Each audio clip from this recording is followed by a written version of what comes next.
Mesdames et messieurs, chers compatriotes, bien qu'ayant souscrit à l'idée de l'organisation d'une concertation sur la transparence électorale, le Rassemblement pour la patrie et la modernité, dans son communiqué de presse du 12 février 2023 dernier, avait émis de sérieuses réserves quant à la sincérité du principal acteur et des autres qui gravitent autour à œuvrer réellement pour l'aboutissement de lendemains électoraux apaisés dans notre pays.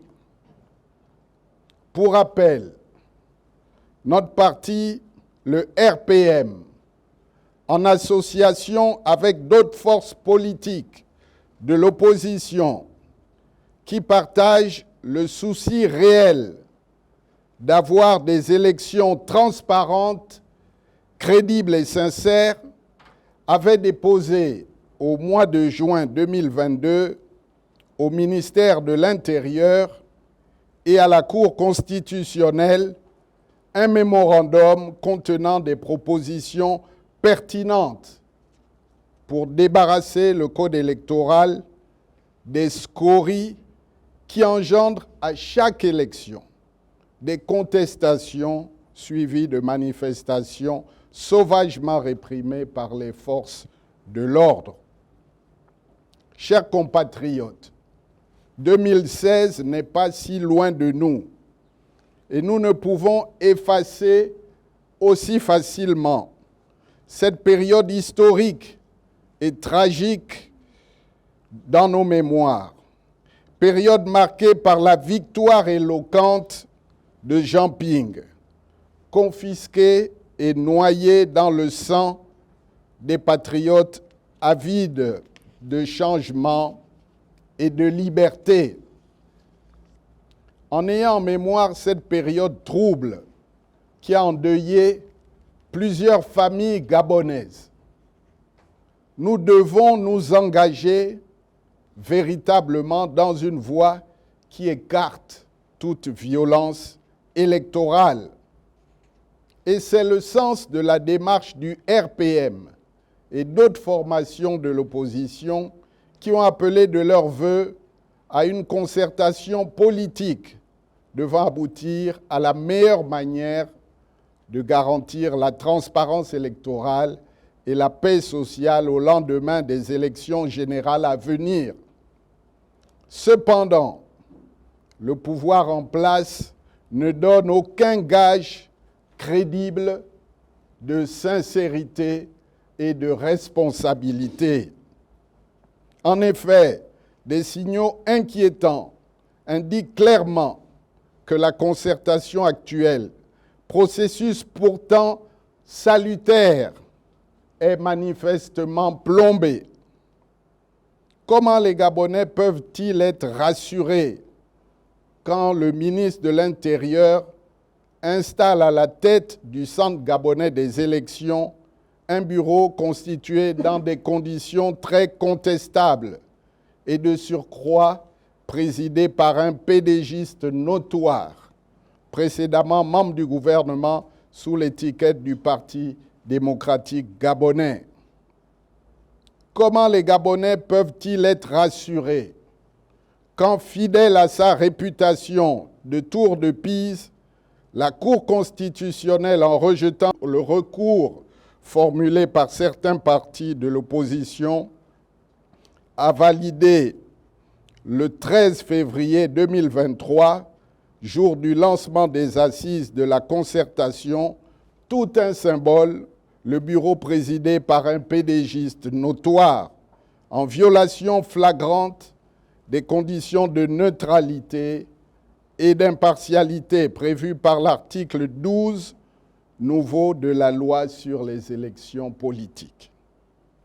Comment comprendre que la société civile et le monde religieux, composante essentielle de notre société, soient exclus de ces assises qui se veulent importantes, alors que ces derniers présentent les meilleurs gages de neutralité et d'impartialité pour garantir la paix et par conséquent le succès pour une telle concertation. En outre, quelle pourrait être la crédibilité d'une concertation politique caractérisée par la marginalisation des partis politiques de l'opposition les plus représentatifs, notamment ceux ayant des élus nationaux et locaux, c'est-à-dire ceux réellement engagés dans la compétition électorale. Dans une démocratie véritable, la majorité et l'opposition se définissent par rapport au nombre d'élus au Parlement. Or, dans notre pays, le pouvoir légalise cyniquement à tour de bras des partis politiques en vue de noyauter l'opposition. En effet, en cas de nécessité, il leur demande de s'entendre sur la base de groupements ou de plateformes, sans fixer, en dehors du récépissé de légalisation, des critères objectifs de représentativité. Ainsi, des formations politiques qui, ne menant aucune activité, ne possédant aucun élu, se trouvent à vouloir jouer les premiers rôles, au motif d'un brumeux principe d'un parti, une voix. Il en résulte dans l'opposition la difficulté d'identifier les partis les plus représentatifs de ce bord politique. En conséquence, la pratique est désormais établie qu'il revient au gouvernement de composer à sa guise, en l'occurrence, la délégation de l'opposition aux assises de la concertation politique. Et dans ce contexte, il privilégie les partis qui lui sont favorables. C'est l'occasion pour le RPM de dénoncer avec la dernière énergie les manœuvres de division de l'opposition véritable par une opposition factice à la solde du pouvoir, ainsi que les manœuvres constantes destinées à saboter les initiatives susceptibles de favoriser la transparence électorale. Il en est de même des conditions de préparation de la concertation qui traduisent le manque de considération du pouvoir envers l'opposition. Au lieu de consultation préalable, les partis politiques, notamment de l'opposition, ont été mis devant le fait accompli au sujet du calendrier des travaux, le nombre de délégués et certains points qui auraient pu faire l'objet de débats durant les travaux. Chers compatriotes, le RPM reste convaincu qu'il est du devoir des hommes et des femmes politiques responsables de rechercher en toutes circonstances des solutions idoines pour sortir le pays de la torpeur et du marasme dans lequel il est empêtré depuis bientôt 14 ans. C'est pourquoi la volonté de changer de paradigme doit être sincère et non une argutie ou un stratagème de plus pour conserver le pouvoir à tout prix. Cela, nous ne l'accepterons pas. Nous ne l'accepterons jamais. Mesdames et messieurs, chers compatriotes, il est évident que cette concertation comporte les germes d'une inefficacité programmée. Aux doutes de départ se succèdent aujourd'hui des certitudes. Le pouvoir en place n'a manifestement aucune intention de créer les conditions d'élection au lendemain apaisées par la mise en place d'instruments qui concourent à la transparence électorale. Le cafouillage actuel conforte le RPM dans cette conviction.